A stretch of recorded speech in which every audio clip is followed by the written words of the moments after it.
உற்றுருக்க நினைப்பதுவே அல்லாமல் வேறொன்றறியேன் பராபரமே. 2024 வருடத்தோட டிசம்பர் மாச ராசி பலன் அப்படிங்கிறத தான் நம்ம பார்க்க போறோம். அதாவது குரோதி வருடம் கார்த்திகை மாசம் 16ஆம் தேதி ஞாயிற்றுக்கிழமை விருச்சிக லக்னத்துல பிரதமை தேதியில இந்த டிசம்பர் மாசம் அப்படிங்கிறத பிறகுது. இந்த மாசத்துக்கு உண்டான நவ கிரகங்களோட அமைப்பு ராசி மாற்றம் அப்படின்னு பாத்தீங்கன்னா, கிரகங்களோட ராஜா சூரியன் மாச தொடக்கத்துல விருச்சிக ராசியில இருக்காரு. 16ஆம் தேதி தனுசு ராசிக்கு போறாரு. செவ்வாய் இந்த மாசம் முழுக்க கடகராசியில நீசத்திலே இருக்காரு.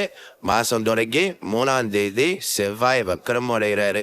ரொம்ப முக்கியமான ஒரு அமைப்பு. அது மாதிரி புதன் விருச்சிக ராசியில இருக்காரு. சுக்கிரன் தனுசு ராசியில இருக்காரு. 18ஆம் தேதி மகர ராசிக்கு போறாரு. 30ஆம் தேதி கும்ப ராசிக்கு போறாரு. ஒரு பகவான் ரிஷபராசியில வக்கர நிலை அப்படிங்கிறதுல இருக்காரு.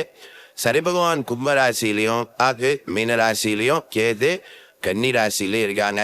இதான் இந்த மாசத்துக்கு உண்டான கிரக அமைப்புகள் அப்படிங்கிறது. இல்லை முக்கியமான விஷயம் அப்படின்னு பார்த்தீங்கன்னா, கடகராசியில வக்கரத்திலையும் நீசத்திலையும் இருக்கிற செவ்வாய் கும்பத்துல இருக்கிற சனியை பார்க்கிறார். இந்த பார்வையால என்னென்ன நன்மைகள் யாராருக்கு கிடைக்க போகுது, யாரெல்லாம் கொஞ்சம் கவனமா இருக்கணும் அப்படிங்கிறத துல்லியமா பார்த்துருவோம். கும்பராசி நேயர்களே, உங்களுக்கு இந்த டிசம்பர் மாசம் எப்படி இருக்கு அப்படின்னு பாத்தீங்கன்னா, தொடர்ச்சியா நீங்க ஜென்மசனியோட ஆதிக்கம் அப்படிங்கிறதுலதான் இருக்கீங்க. அதுல எந்த விதமான மாற்று கருத்தும் நம்ம சொல்ல முடியாது. ஏன்னா அதை திரும்ப திரும்ப திரும்ப திரும்ப சொல்லி உங்களை பெருசா புண்படுத்துறதுக்கு நமக்கு விருப்பம் கிடையாது. கஷ்டத்துல இருக்கிறவங்களுக்கு அது கஷ்டம் அப்படிங்கிறது இன்னும் கொஞ்சம் இருக்கு, ஏதோ முக்கால் கிணறு தாண்டிட்டீங்க, இன்னும் கொஞ்சம் இருக்கு அப்படிங்கிறதால இந்த டிசம்பர் மாசத்துல அது தொடருது அப்படிங்கிறதுல எந்த மாற்றமும் இல்லை. அதுமாரி குரு பகவானும் பார்த்தீங்கன்னா உங்களோட ராசியை பொறுத்த வரைக்கும் 4ஆவது வீட்டில் அர்த்தாசிரம குருவா இருந்துட்டு வக்கரம் அடைஞ்சிருக்காரு. தன லாபாதிபதி அப்படிங்கிற ஒரு வக்கரம் அடையவே கூடாது. ஏன்னா 2 முக்கியமான இடங்களுக்கு குரு அதிபதி, அந்த வீட்டுக்கு அதிபதியான ஒரு வக்கரம் அடைஞ்சிருக்காரு. அப்படிங்கிறப்ப பொருளாதார ரீதியா பார்த்தீங்கன்னா, நம்மகிட்ட 10 ரூபா வாங்கி சாப்பிட்டு இருந்தாங்களாம் கூட நமக்கு முன்னாடி வளர்ந்து போயிருப்பாங்க. அது அவங்க வளர்ந்துட்டு போறாங்க, அதை பத்தி நமக்கு சந்தோஷம் தான் அப்படின்னு பொறாமப்படாத ஆளுங்க தான் கும்பராசியாளர்கள். ஆனா வாழ்ந்துட்டு போறவன் தானா வளர்ந்துட்டு போகாம நம்மள ஏளனமா பார்த்து ஒரு சிரிப்பு சிரிச்சுட்டு போவான் பார்த்தீங்க, அப்பதான் கொஞ்சம் நேரம் நமக்கு அப்படியே ரொம்ப கொடுமையா இருக்கும். ஏன்னா நான் யாருக்கும் துன்பத்துக்கு பண்ணல, யாருக்கும் கெடுதல் நினைக்கல, என்ன பார்த்து ஏன் இப்படி செய்யணும் போகணும் வரணும் அப்படின்னு நினைச்சிட்டு நம்ம கொஞ்சம் மனசு சங்கடம் அப்படிங்கிறது இருந்திருப்போம். இந்த மனநிலையோட தான் இந்த டிசம்பர் மாசத்துக்குள்ளே நீங்க வருவீங்க. சரி, இந்த டிசம்பர் மாசத்துல ஏதாவது நல்லது எட்டது ஏதாவது இருக்கா, வேற ஏதாவது நன்மைகள் இருக்கா ஜோசியரே, இந்த மாசத்துல என்ன செய்யலாம் என்ன செய்யக்கூடாது அப்படின்னு நீங்க கேட்டீங்கன்னு வச்சுங்களேன். முதல்ல ராசியில இருக்கிற சனி மேல செவ்வாயோட பார்வை அப்படிங்கிறது விழுவுது. கரையத்துல இருக்கிற செவ்வாய் இந்த மாசம் முழுக்க அவங்க ராசியில இருக்கக்கூடிய சனியை பார்க்கிறாரு. பகை கிரகமான இந்த செவ்வாய் சனியை பார்க்க கூடாது. இது கொஞ்சம் நமக்கு சகோதரர்கள் வழியில லேசா பிரச்சனைகளை கொடுக்கும். அது மாதிரி நமக்கு உதவி செய்யறதா சொன்னவங்க கடைசி நேரத்துல முடியாது அப்படின்னு கை விரிச்சுடுவாங்க. அதனால எந்த ஒரு காரியமா இருந்தாலும் சரி, அர்ஜென்ட்டுக்கு ஒரு 10 ரூபா இப்போ நமக்கு பணம் தேவைப்படுது, ஒரு ஆள்கிட்ட சொல்லி வச்சிருக்கேன், அவன் கொடுத்துருவான் கரெக்டான நேரத்தில் அப்படிங்கிற மாதிரிலாம் இருந்தால் ஒன்றுக்கு 4 இடத்துல பேசி ரெடி பண்ணி வச்சுக்கிறது நல்லது. ஏன்னா ஒரு பேரையை நம்பி இருந்துட்டு அவர் கடைசி நேரத்தில் கை விரிச்சுட்டாருன்னு எங்கேயும் போய் நம்ம கொடுத்த வாக்கை காப்பாற்ற முடியாமல் போயிடக்கூடாது. அதனால் குடும்பம் வரைக்கும் கடன் இருந்ததுன்னா 10 நாளில் தரேன் 5 நாளில் தரேன் அப்படின்னு சொல்லி அதை அரைக்கி இன்னொரு கடன் வாங்கி ஆவாட்டுறத விட குடும்பம் வரைக்கும் எதை சத்தம் போட்டாலும் பரவாயில்ல அப்படின்னு சொல்லிட்டு, இன்னும் 2 மாசம் ஆகும், ஒன்றும் நேரம் சரியில்லை வரட்டும் பார்த்துவோம் அப்படின்னு சொல்லிட்டு 10 நாள்லேயே தரமா இருந்தாலும் கூடுதலாக பொறுப்பு சொல்லிக்கிறது அப்படிங்கிறதா நல்லது. நல்லது எது இல்லையா ஜோசியர் அப்படின்னு நீங்க கேட்கலாம். பெரும்பகுதி இந்த செவ்வாய் சனி பார்வை அப்படிங்கிறதா ஆட்கொண்டிருக்கு. அதே நேரத்தில் ஒரு நல்லது இருக்கு. அது என்ன அப்படின்னு பார்த்தீங்கன்னா, செவ்வாயோட பார்வை அப்படிங்கிறது உங்களோட ராசிக்கு 9லயும் விழுவுது, உங்களோட ராசிக்கு 12லயும் விழுவுது, உங்களோட சொந்த ராசிலையும் விழுவுது.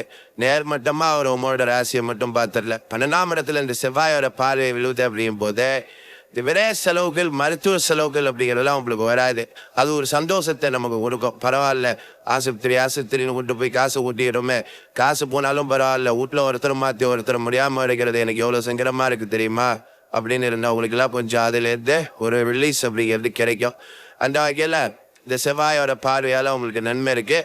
9ஆம் வீட்டில் செவ்வாயோட பார்வை விழுது அப்படிங்கும் போது அரசியல் ரீதியாக புது புது வாய்ப்பு உங்களுக்கு கிடைக்கும்.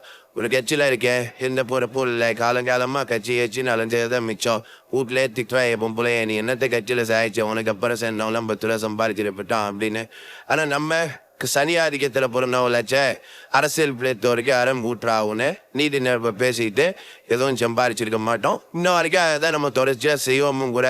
இப்போ என்ன பண்ணாங்கன்னா ஒரு பதவி ஒன்று கிடைக்கும். சரி இப்போ ரொம்ப ஒரு நல்ல பிள்ளையா இருக்காங்க, கட்சியை நல்லா பார்த்துக்கிறாங்க, பொறுப்பாக இருக்காங்கன்னு சொல்லிட்டு அதை வச்சு ஒரு கான்ட்ராக்ட் எடுத்து 10 ரூபா காசு ஒன்று சம்பாதிக்கலாம்.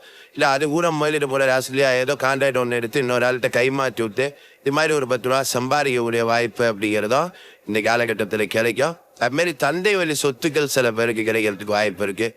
தந்தை வழி சொத்து ஒன்று இருந்து பாட்ட முப்பாட்ட சொத்து அதில் ஒரு கேஸ் ஒன்று ஆகி வச்சு பங்காளி ஒருத்தன் போட்டு வச்சிருக்கான் அப்படின்னு இருக்கவங்களுக்குலாம் இப்போ கேஸ் ஜெயிச்சு உங்கள் சொத்து உங்கள் வேய்க்கு வந்துடும். அப்போ அதை ஏதோ ஒரு பக்கம் வச்சுக்கிட்டு நம்ம பணம் பண்ணலாம். இல்லை அதை விற்றுவிட்டு ஒரு 10 ரூபா கடன் இருந்ததுன்னா அரைச்சிட்டு மீதி ஆசை வச்சுக்கிட்டு தொழில் பண்ணலாம், ஒரு ஊரை கட்டலாம். இந்த மாதிரியான ஒரு அமைப்பு அப்படிங்கிறதையும் இந்த காலகட்டத்தில் உங்களுக்கு நிச்சயமாக கிடைக்கும்.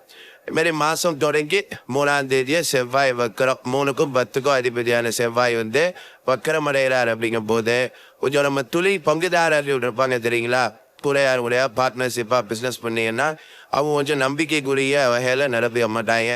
நம்மளே அப்படியே ஏளனம் பேசுறது எது அவங்க சம்பாதிச்சு நம்மள்கிட்ட ஒரு மாரி பேசுவாங்க. அதுமாரி பார்த்தீங்கன்னா உடன்பிறப்புகள் வகையில் கொஞ்சம் பஞ்சாயத்துகள் அப்படிங்கிறது வரும். இருந்தாலும் அதில் வெற்றி உங்களுக்கு காத்துக்கிட்டு இருக்கு. அப்போ புதிய சொத்து பாயகம் பிரிக்கிறது போகிறது வர்றதுன்னா இந்த மாதத்தை பயன்படுத்தி பிரிச்சுக்கலாம். பொது வாழ்க்கையில் இருக்கிறவங்களுக்கு நல்லபடியாக இருக்கும். நான் ஏற்கனவே சொன்ன மாதிரி அரசியல் ரீதியாக 10 ரூபா காசு சம்பாதிக்கக்கூடிய வாய்ப்பு இருக்குது. மாரி சொந்த தொழில் ஒரு கடை வச்சிருக்கேன், ஒரு வியாபாரம் பண்ணுறேன், ஒரு சில்லறை வர்த்தகம் பண்ணுறேன், ஒரு மளிகை கடை வச்சுருக்கேன், காய்கறி கடை வச்சுருக்கேன் அப்படிங்கிறவங்களுக்கு வியாபாரம் நல்லாயிருக்கும். இந்த மாதத்தில் ஏதோ தினம் ஒரு 2000 கல்லா கட்டுறவங்க ஒரு 3000 கல்லா கட்டலாம். அப்போ 500 லாபத்தில் இருந்ததுடா இப்போ 750 இருக்கு, 10 ரூபா கூடுதலாக தான் கிடச்சிருக்கு, சந்தோஷம் அப்படிங்கிற அளவுக்கு வியாபாரத்தில் நல்ல முன்னேற்றம் அப்படிங்கிறது இருக்கும். மாரி மாதம் தொடங்கி 3ஆம் தேதி விரயஸ்தானத்துக்கு சுக்கிரன் வர்றாரு. அப்போ சுக்கிரன் யாருன்னு பார்த்தீங்கன்னா உங்களோட ராசிநாதன் சனி பகவானுக்கு நட்பு கிரகம் தான். அவர் வந்து விரயஸ்தானத்துக்கு வராரு அப்படின்னா சுப விரயசில் உங்களை தான் முடிப்பார். அதனால் சுக்கிரனை பார்த்து நீங்கள் பெருசாக பயப்பட வேண்டியதில்லை. அதுமாரி தொழில் ரீதியாக கடந்த காலகட்டத்தில் ஏதாவது நட்டம் அடைஞ்சிருந்தீங்க அப்படின்னா அதை சரியட்டக்கூடிய வாய்ப்பு கொடுப்பார். ஒரு 10,000 முதல்ல போட்டு காலி பண்ணிட்டேயா என்ன பண்ணுறேன்னு தெரில அப்படின்னா அவளுக்கு இப்போ ஒரு 10,000 முதல்ல போட்டு 20,000 சம்பாதிக்கக்கூடிய வாய்ப்பு அப்படிங்கிறதையும் சுக்கிரன் கொடுப்பாரு. அதுமாரி சில பேருக்கு இடம் மாற்றம், ஊர் மாற்றம், இது தொடர்பான செய்திகள் அப்படிங்கிறதெல்லாம் வரும்.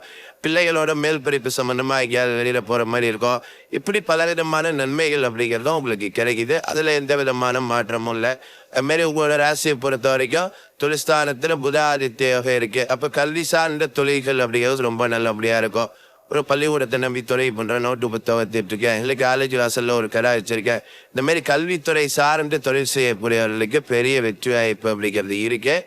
அதோட சூரிய பயிற்சிக்கு பிறகு லாபஸ்தானத்துக்கு சூரியன் வந்துடுவார் அப்படிங்கிறது இன்னும் கூடுதல் சிறப்பு தான். அப்போ இந்த மாதத்தோட முற்பகுதியை விட பிற்பகுதி நல்லா இருக்கும். முற்பகுதியில் வரக்கூடிய கெடுதல் சின்ன சின்ன பிரச்சனைகள் அப்படிங்கிறத அப்படியே முல்லை கடந்து வந்துட்டீங்கன்னா இந்த மாதம் முடிகிறப்ப உங்களுக்கு நல்ல மாதமாகவே இருக்கும். சனிக்கிழமையில சனி பகவானுக்கு எல்லாம் விளக்கு போடுங்க. ஏழை பாலைகளுக்கு நம்ம கையில் உள்ள 10 ரூபாய் ஏதாவது கொடுத்து உதவி, ஒரு சாப்பாடு வாங்கி கொடுக்கறது, இல்லை ஒரு குளூரில் படுத்துருக்கோம் ஒரு போரை வாங்கி கொடுக்கறது, இந்த மாதிரி ஏதாவது உதவிகளுக்கு செய்ய இந்த டிசம்பர் நல்லா இருக்கும்.